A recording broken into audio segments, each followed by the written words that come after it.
Kaya po mga minamahal, narito na po tayo sa pinakamahalagang yugto natin pambalang gawain. Ito po ang pakinig ng salita natin pinakamamalapang Sus. Kaya inanyahan ko po kayong tumayo bilang pagbigay galang salita natin pinakamamalapang Sus na dadalhin po ng ating mangaral ang ating beloved preacher, beloved Brother Hill Cruz. Amen. Praise the Lord. Amen. Praise the Lord. God bless you po, beloved co-preacher, Brother Paul Manzano. At tayo po naman ay mag-asa pong dumalangin sa ating pong pinakamamahal na Panginoon upang tayo patuloy na pagdubayan, gabayan ang ating dakilang Diyos na buhay. Amen. Praise the Lord. Hallelujah. Opo, dakilang mapagpalang ang banal sa langit sa makapangyarihang pangalan mo. Aming pinakamamahal na Panginoon Jesus at pinagbubukulan ng mga biyaya. Sa pangunan dalangin ng tawing nilangasan, aming minamahal, ginagalang na Pastor Evangelista Willie Armeda and the Papa of God. Misa pa kami nagpupunan ng kapasalamat sa bawat yugto ng aming panalagawan, pinagparat ng isan, sa iyong patuloy na pagkilos sa aming kalagitnaan, patunay ka na sa amin sa tutuwin ng O Diyos, hallelujah. Subalit bago po yan, isa pa kami buong pagpapakumaba. Himihingi ng kapatawaran sa lahat ng aming nagawang pagkukulang, pagkakasala, pagsalansan sa mga kalooban, patawan bawa sa amin, O Diyos, hallelujah. Hallelujah. At sa bahaging ito na pagdadala ng Ebanghelyo ng Kaligtasan, na tunay sa ganang akong malakong magagawa, mahal na Panginoon. Ikaw po ang maglagay ng mga tamang salita sa aking bibig. Daluyan ng spiritual palas, simpleng kamaraan ng intindihan, na aming minamahal iniibig ng mga baguhan, mga bisita madatihan, maging sa aming beloved Vicas viewers, ito ang aming samot panalangin sa makapangyarihang pangalan ni Jesus at aming pinagkakasan sinasaway ang lahat ng hadlang nagkaway, damas of hinders at dalsan ng belief, cast out from us and bind the power of darkness and anoint thy word, O Lord, Jesus, and pray. Amen and amen. Hallelujah. Praise the Lord. Everybody, praise the Lord. Purihin po ang ating pinakamamahal na Pastor Kristo at unagtigit sa lahat. Ako muna nagpapabot po ng pinakamataas sa pagpupuri, pagwalhati, pagdagdag pagsamba sa ating pong pinakamamahal na Pastor Kristo na pinagbubukulan ng mga pagkapala. And we give the more honor and respect to the man of God, to our dearly beloved honorable Pastor Evangelist Willie Armeda, the end time problem of God, we love you so much more, Pastor. And we always treasure, remember the blessed members and teachings of our dearly beloved Honorable San Pastor Lindsay Almeda. Greetings and respect to all the beloved children, the children of the family here in the Philippines as well as in US and Canada. At sa lahat din po natin mga kapamanggawa sa lahat ng ating mga iniibig na mga kapatiran, sa ating mga iniibig na mga bisita dito ngayon, bagay sa ating po beloved viewers throughout the world, a pleasant afternoon and welcome to the Royal Family of God. Amen. Everybody praise the Lord. Beloved sons of God, our dearest Jesus, during his earthly ministry, thought that the majority of the multitudes would not follow him on the road that leads to life. Comparatively speaking, those who enter the humble gate of true repentance and deny themselves to follow Jesus, sincerely endeavor to obey his commandments, earnestly seek his kingdom and its righteousness, and persevere until the end in true faith. Purity and love are not the many, but the few. Beloved sons of God, dearest Jesus taught the great blessings that accompany this discipleship in his kingdom. But he also insists that his apostles, disciples, children will not escape persecution.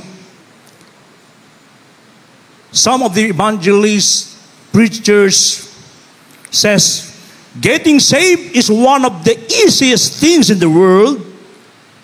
But dear Jesus taught that following him involves heavy obligations concerning righteousness, acceptance of persecution, love for enemies, and self-denial. Everybody praise the Lord. That's why the Bible says, strive to enter in that straight gate. Mga iniibig, ang ating dakilang sa buhay, nang siya'y nagkatawang tao, may inibig ko, ang mahal na Panginoong Jesus ay nagturo na ang karamihan sa mga tao ay hindi susundan sa daan na patungo sa buhay, minibig ko. Sa paghambing, ang mga pumapasok sa mapagkumbabang pintuan na may tunay na pagsisisi at itinatanggi ang kanilang sarili upang sundan ang mahal na Panginoon, Jesus. Taimtim na nagsisikap na sundin ang kanyang mga utos, taimtim na hinahanap ang kanyang kaharian at kanyang katwiran at nagpupursiging hanggang sa wakas sa tunay na pananampalataya. Kalinisan at pag-ibig ay hindi marami, kundi kakaunti. Ang pagsabing po sa Lord. Ang mahal na Panginoong Jesus, pinibig ko, ay nagturo ng mga dakilang pagpapala na kasama ng pagiging alagad sa kanyang kaharian. Ngunit, iginigigit din niya ng kanyang mga alagad, mga anak, pinibig ko, ay hindi makakaiwas sa pag-uusig. Everybody praise the Lord. Kaya nga sabi ng mga ebangelista, mga ibang mga ngaral, na ang maligtas ay isa sa pinakamadaling bagay sa mundo. Pero ang turo ng ating mahal na Panginoong Jesus, na ang pagsunod sa Kanya ay may mabigat na mga obligasyon tungkol sa katwiran, pagtanggap ng pag-uusig, pagmamahal sa mga kaaway, at pagtanggi sa mga sarili. Kaya sabi ng banal na kasulatan, magsikap, nagpumilit na pumasok sa makipot na pintuan. Kanili po, magkasunod po basahin from the Gospel of St. Matthew, chapter 7, verses 13 and 14, and Gospel of St. Luke, chapter 13, verse 24. Kanili lamang po. Matthew, chapter 7, verses 13 and 14. Enter ye in at the straight gate, for wide is the gate, and broad is the way that leadeth to destruction, and many there be which go in thereat. Because straight is the gate, and narrow is the way which leadeth unto life, and few there be that find it. The Gospel according to St. Luke, chapter 13, verse 24. Strive to enter in at the straight gate, for many, I say unto you, will seek to enter in, and shall not be able. God bless you po. Mateo Kapitulo 7, versikulo 13 hanggang 14. Kayo'y magsipasok sa makipot na pintuan, sapagkat maluwag ang pintuan at malapad ang daan patungo sa kapahamakan, at marami ang dooy nagsisipasok. Sapagkat makipot ang pintuan at makitid ang daan patungo sa buhay, at kakaunti ang nakasusumpong noon. Dito po sa Lucas Kapitulo 13, ang talatay 24. Magpilit kayo magsipasok sa pintuang makipot, sapagkat sinasabi ko sa inyo, na marami ang nagsisikap na pumasok at hindi mangyayari. Amen. Praise the Lord. God bless you, mga kapatid, and God bless His Word. Everybody praise the Lord. Strive to enter in that narrow gate. Magpumilit, magsumikap na tayo po ay makapasok sa makipot na pintuan, manibig ko, sapagkat maluwang ang pintuan sa daan ng pagkapahamak, at doon ang maraming gustong pumasok. Subalit sa makipot na daan, may inibig ko, ay talaga naman pong kakaunti ang magiging karapat dapat pumasok doon. Yun lamang pong nagpupumilit, nagsusumikap na maglingkod sa ating pinakamamahal na Panginoon. At tayo pinagpala sa lahat ng pinagpala, may inibig ko, sapagkat sa gawang ito, we belong to the true church of the believing God, at tayo po'y meron totoong pastor ng ating kaluluwa, totoong propeta na nagmumula sa ating mahal na Panginoon, na mismo ang Diyos ang nagbigay nito, na I will give you pastors according to mine heart, which shall feed you with knowledge and understanding. Mula sa puso ng mahal na Panginoon, na pastor, nakakandili sa atin, na magbibigay sa atin ng unawa, mga inibig ko, at tayo lahat ay pinagpala sa pagsimula ng ating makilala ang ating dakilang Diyos na buhay na dapat sambahin sa Espiritu katotohanan. Lahat ng ating mga panalangin na daing ay tinutugon ng ating dakilang Diyos na buhay. Everybody praise the Lord. Kaya nga may inibig kong ginamit ang ating minamahal ginagara na pastor. Sa kanila pong panalangin, pagsasakripisyo, pag-aayuno, may inibig ko na ang lahat ng tao po ay mailapit upang ang mga tao po ay makapasok doon sa makipot na pintuan, sapagkat sa ating reliyong kinagisnan, tanggapin manapitin sa totoo, hindi minibig ko, we are all candidate for destruction. candidate going to hell tayo, mga inibig ko. Subalit tayo itong pinagpala sa atang pinagpala sapagkat siyang araw na pakinggan natin ang pangangalan totoong pangangalan na propeta ng Diyos, mga inibig ko, sa telebisyon, sa radyo, sa mga banal na gawain, sa mga kusada, mga inibig ko. Lahat tayo ngayon ay nagtatamasa ng pagkapala, mga inibig ko. Kaya tayo ngayon ay magsumikap na magpumilit, mga inibig ko. Nandun yung panggigigil sa paglingkod sa ating pinakamamahal. Nandun na gusto mo laging madama ang kanyang banal na presensya. Kaya nakaka-bless yung mga patutuo magmula sa simula hanggang sa matapos, mga inibig ko. Talaga naman pong andun ang kanilang pong pagsusumikap na marating ang pangako ng ating pinakamamahal na panahon. Kaya nga, may inibig ko, dati-rati lahat ay patungo sa malapad na daan na kung saan ay lahat ang ating ginagawa hindi kinalulugdan ng ating pinakamamahal na panahon. Subalit tayong lahat ay nakalaya sa paggawa ng kasalanan at magsabing praise the Lord.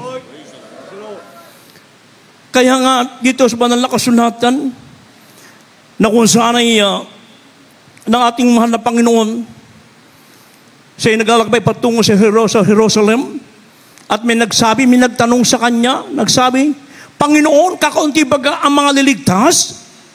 At sinabi niya sa kanila, hindi sinabi ng mahal na marami, kakaunti, kundi anong sinabi ng mahal na Panginoon? Ang sabi ng ating Diyos sa buhay, magpilit kayong magsipasok sa pintuang makipot sapagkat sinasabi ko sa inyo na marami ang mga sisikap na pumasok at hindi mangyayari. Pero base ba sa law?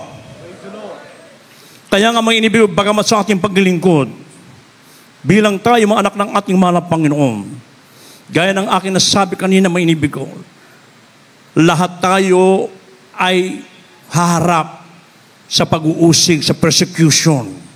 Lahat tayo po'y lilinisin ng ating pinakamamahal na panahon, whether you like it or not, may inibig ko. Tayo po ay katulad sa isang ginto na itutubog sa apoy, may inibig ko, upang lumabas yung totoong ginto. Ganon din po sa atin, may inibig ko. Ano pa sabi sa 1 Peter chapter 1 verse 7 and Acts chapter 14 verse 22, magkasunod na pong basahin, kaya nilang po. First book of Peter, chapter 1 verse 7. That the trial of your faith being much more precious than of gold that perisheth, though it be tried with fire, might be found unto praise and honor and glory at the appearing of Jesus Christ. The book of Acts, chapter 14, verse 22, confirming the souls of the disciples and exhorting them to continue in the faith, and that we must through much tribulation enter into the kingdom of God. Amen. God bless you po. Unang Pedro Kapitulo 1, versikulo 7. Upang ang pagsubok sa inyong pananampalataya na lalong mahalaga kaysa ginto na nasisira, bagamat ito'y sinusubok sa pamagitan ng apoy, ay masusubukan sa ikapupuri at ikaluluwalhati at ikararangal sa pagpapakahayag ni Jesucristo. Dito po mga minamahal sa Gawa Kapitulo 14, ang talata 22. Na pinagtitibay ang mga kaluluwa ng mga alagad na inaralan sila na magsipanatili sa pananampalataya sa pamagitan ng marami mga kapigatian ay kinakailangan magsipasok kayo sa kaharian ng Diyos. Purihin po ang ating pinakamamahal na Panginoon. Praise the Lord! So hindi po basta-basta mga inibig ko ang pagpasok sa kaharian ng Diyos sapagkat makipot nga po ang daan kaya tayo magpipilit, magsusumikap na makapasok sa pintuan sa kaharian ng ating malapanoon. Subalit lahat po tayo ay lilinisin ng ating dakilang sa buhay. The trial of our faith, mga inibig ko. Susubukan tayo katulad ng isang ginto, kinakailangan itubog sa apoy upang lumabas yung totoong pagkaginto, mga inibig ko. Sa atin sa pamamagitan ng mga kinakaharap natin, mga pagsubok, mga inibig ko. Minsan, andyan ang mga pagsubok sa karamdaman, sa pag-iisip, mga inibig ko, sa pananalapit, sa kahirapan, mga inibig ko. Diyan tayo sinusubok ng ating pinakamamahal na panahon. Subalit tayo lubos na nagpapasalamat sapagkat Biblia mismo nagsasabi na kung saan meron tayong totoong pastor na nag-aaral sa atin, nagtuturo sa atin upang tayo po'y manatili, magpapatuloy na maging matatag sa paglingkod, anuman ang mga pagsubok, mga pag-uusig, sa pagsabi ng Biblia, sa pamamagitan ng maraming kapighatian, ay makakapasok tayo sa kaharian ng ating pinakamamahal na panahon. So hindi sa 2, 3, 10, marami sabi ng banal na kasulatan. Kaya ang paglilingkod sa Diyos ay meron po tayo talagang sakripisyong haharapin, mga inibig ko. Hindi ang paglilingkod sa mahal na panahon, parang hayahay lang, sabi sa Bisaya, mga inibig ko. Kundi bagkus meron po talaga tayong kakaharapin ng mga sakripisyo, mga pagsubok, mga inibig ko. Doon tayo itetest ng ating mahal na panahon kung tayo po ba'y aatras, tatalikod, mga inibig. And modesty aside, ang ating dearly beloved noble pastor, isang pastor sa Almeida family, they were being tested for how many years, mga inibig ko, na talaga naman pong hindi nila tiningnan ang mga kahirapan, ang mga pag-uusig ng sanlibutan ito, mga inibig ko, kundi bagko sila po nagpatuloy at lumakad ng katuwid-tuwid sa ating mga panahon, at lahat tayo ngayon na nandito, tayo ang bunga ng kanilang pagsasakripisyo, pagnalangin, pagkaayuno, palakpakan mo ating pinakamahal na panahon. Kung hindi natuluan ang mga beloved brethren, siya ang mga nagpatuto kanina, isipin nyo, mula sa kanyang 4 na taon na gulang, nagkaroon na siya ng karamdaman, ang sabi ng mga kapitbahay, hindi na yan tatagal.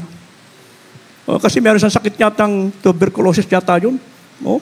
Kung saan ay talagang mahirap kang makaligtas sa kanyang edad, mga inibig ko. Subalit ang kanyang mga magulang ng mga panahon na yun, mga inibig ko, talagang nandun din ang grabing kahirapan. Napakinggan natin ang palito ng ating mahal na kapatid na talaga naman pong kahig ng kahig. Minsan nga wala daw matuka, mga inibig ko. Subalit sa kanila pong pagtitiis, sa kanilang pagkapatuloy pananatili, sapagkat meron kasi silang tinitingnan na inaasam na yung pangako ng Diyos, mga inibig ko, na lahat tayo kung bakit tayo nandito, mga inibig ko, ay dahil gusto nating marating ang kaharian natin pinakamamahal. Kaya lahat tayo magpilit, magsumikap. Ano man mga pagsubok natin kaharapin, mga pag-uusig man yan, kahirapan man yan, karamdaman man ikakamatay mo, pag pinanghawakan natin ang dakilang pananampalataya na nagmula sa ating mga Panginoon, minibig ko.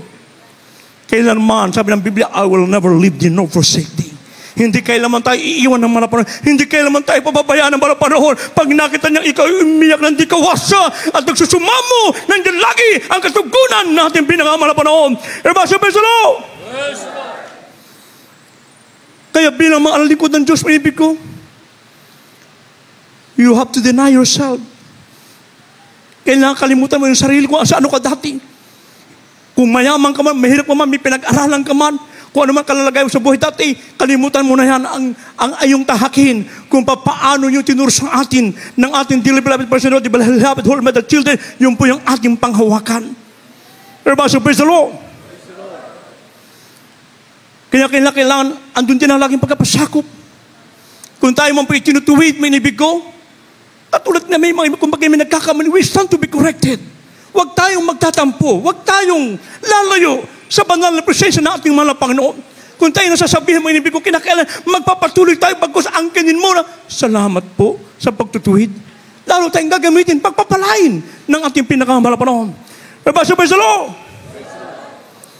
Sapagkat ang sabi ng banal na kasulatan, pag tayo matapat na naglilingkod, ang sabi sa John chapter 12:26, kung ang sino mang tao'y maglilingkod sa akin at ako'y saan ako naroon, ay doon ang lingkod ko.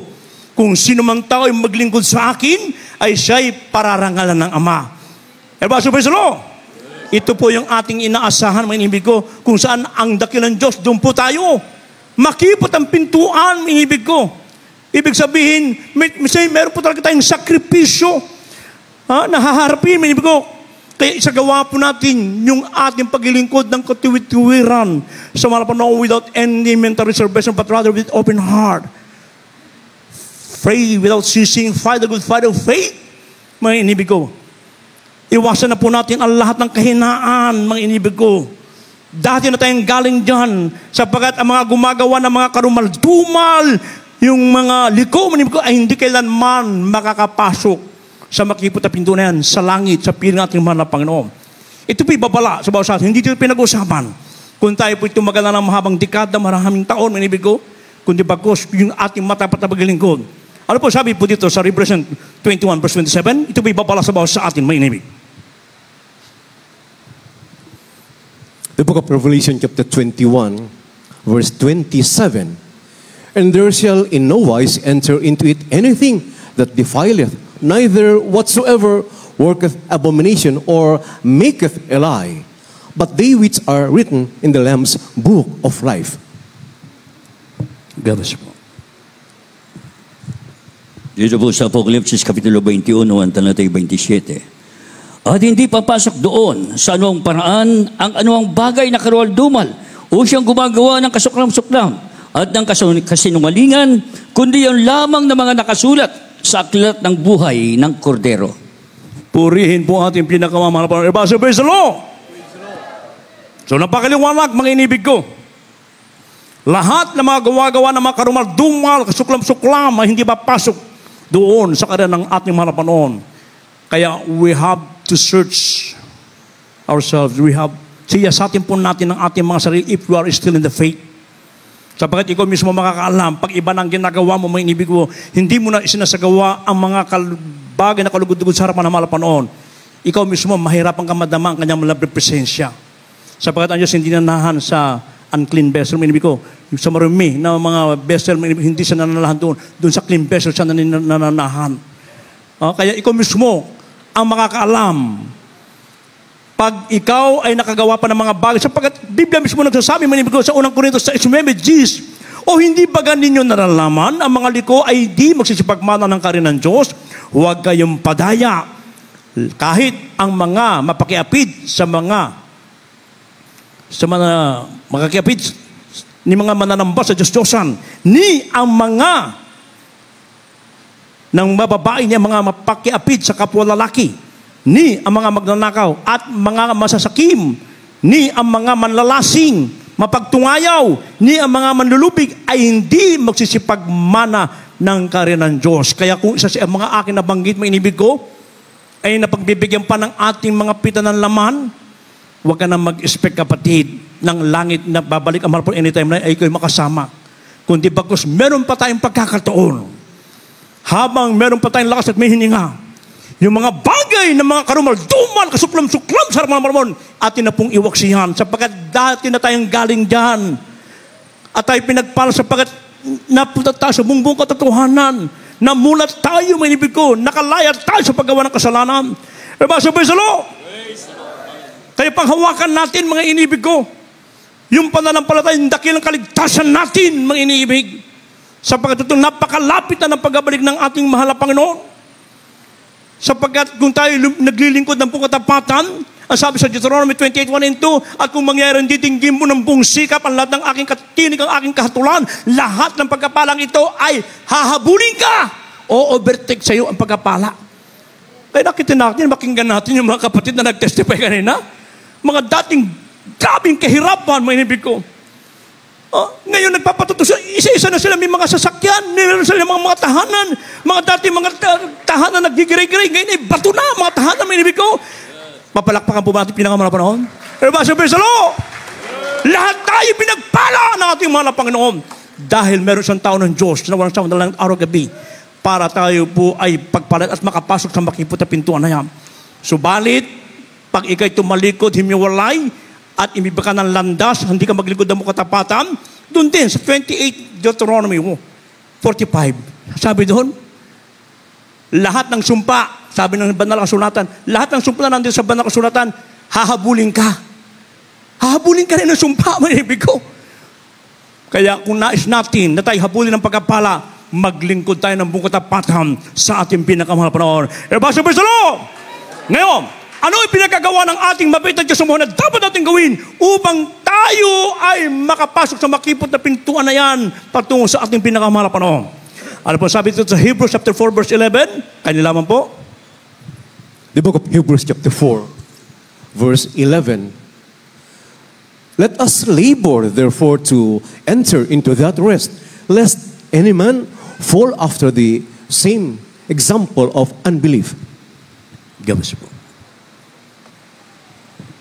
Dito po sa Hebreo Kapitulo 4, versikulo 11. Magsipagsikap na tayo ng pagpasok sa kapahingang yaon upang huwag marapa ang sinuman ayon sa gayong halimbawa ng pagsuway. Purihin po ang ating pinakamahal na Panginoon. Praise the Lord! Ating munang palakpakan ating pinakamahal na Panginoon. Yung buhay na palakpak para sa ating mahal na Panginoon na tayo talagang patungo, kandidato doon sa langit, sa pintuan na yan. Amen, praise God. Sabi, magsipagsikap nga tayo ng pagpasok para tayo makapasok pag sumikapan natin lahat. At para huwag tayong marapa, isagawa po natin ng 70% ang lahat ng banal na kautusan ng ating mahal na Panginoon na dito hindi nagkulang sa atin. Ating minamahal ginagalan ng pastor. Ang mga Bible sa ating beloved sa Pastor Linus Almeida, yung mga pangangalan ng beloved children, may inibig ko. Ating pong isagawa po yan. Magtapat tayo, magmula sa kabanalan, for without peace and holiness, no one can see the Lord. Sapagat kung hindi ka banal, banal lang ang damit mo, pero yung lumalabas sa bibig mo, hindi. Andun pa rin ang mga pagbibiro, mga pagsinungaling, may inibig. Hindi tayo makakaakit sa langit, may inibig ko.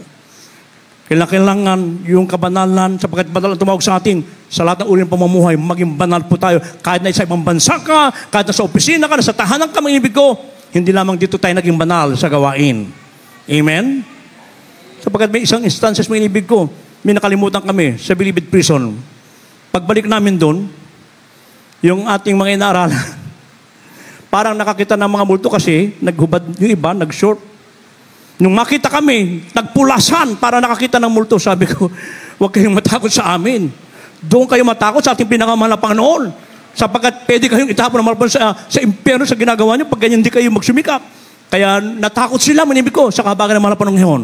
Sa kahabagan natin sa buhay, ay talagang sila po'y lumalakad ng matuwid sa harapan ng ating pinakamahal na Panginoon. Sabi sa At nakita po yun ating beloved minister po, siya po'y napunta doon. Yung praise God, at talagang andun ang mga maiinit at yung mga kababayan na naging kapatiran natin sa ating pinakamahal na Panginoon. Kaya nga minibig ko, magtapat tayo sa lahat ng uri ng pamumuhay natin. Sa pagbibigay, minibig ko, sa pagpupuri, sa pagdalo, may iniibig, sa pag-aayuno, lalo pat ating namamalas ang nalalapit na pagbabalik ng Diyos, may inibig ko. Andyan ang kaguluhan, patayin kaliwat kanan, ang mga napipintong Third World War anytime now, ang mga pagputok ng mga bulkan, mga malalakas na mga bagyo, mga inibig ko, paglindol na kumikitil ng maraming tao. Subalit ang Diyos kailanman ay walang kasiyahan sa kamatayan ng mga tao masama, kundi mga tao magbalik loob, magsisi, magpakumaba upang sila po'y makalapit at makapasok sa makiputa pintuan na yan. At pag nagawa natin ang mga bagay na yan, inibig ko, may ang pangako ng Diyos. Ano po sabi dito sa last verse? 2 Peter chapter 1 verse 11. Maganda na po mga awit, manunugtog. In the second book of Peter chapter 1 verse 11, for so an entrance shall be ministered unto you abundantly into the everlasting kingdom of our Lord and Savior, Jesus Christ. God bless you po. Ikalawang Pedro Kapitulo 1, versikulo 11. Sapagkat sa gayon ay pinamamahaging sagana sa inyo ang pagpasok sa karyang walang hanggan ng Panginoon natin at tagapagligtas na si Jesucristo. Purihin ang ating pinakamahal na Panginoon. Palakpakan natin na sa buhay. Praise the Lord! Napakagandang pangako ng ating mahal na Panginoon na sabi dito, ipinamamahagi niyang sagana. Dito pa lamang sa lupang ito, mga inibig ko, pinasasagana na tayo ng ating pinakamamahal na Panginoon. Subalit huwag tayong tumingin sa mga material na bagay, sapagkat yan po'y mawawala, hindi natin makakasama yan. Ang masama, kung sa kanyang pagbabalik ay kasama mo siyang maiiwan, huwag nawang mangyari yan, mga inibig ko. Kaya sa ating nabasang ito, mga inibig, sabi dito, na sapagkat sa gayon ay pinamamahaging sagana sa inyo ang pagpasok sa karyang walang hanggang ng Panginoong natin na tagapagligtas na Jesucristo. Kaya bago pa man tayo makapunta doon sa langit, sa piling ng ating harapan, bago tayo makapasok sa makitid na pintuan na yan, dito pa man sa lupang ito ay pinasasagana na tayo ng ating mahal na Panginoon sa lahat ng bagay, sa physical, material, spiritual, palap, yung pang tagapagmana ka ng buhay hanggang, yung proteksyon na lagi na sa atin. Yan po'y nagmumula sa ating pinakamahal na Panginoon. Kaya pasalamatan po natin, mga inibig ko, ang ating dakilang Diyos ng buhay, na siya ay nagbigay sa atin ng totoong pastor na nangalaga sa atin upang tayo pong lahat, ang sabi sa ating unang nabasa, mga inibig ko, kayo'y magsipasok sa makipot na pintuan sapagkat maluwang ang pintuan at malapad ang daan patungo sa pagkapahamak at marami ang doon nagsisipasok. Subalit ngayon, mga inibig ko, pinagpalang lubos ang papasukan natin yung kaharian ng ating mahal na Panginoon sa panandala ng mahal pastor, mga inibig ko.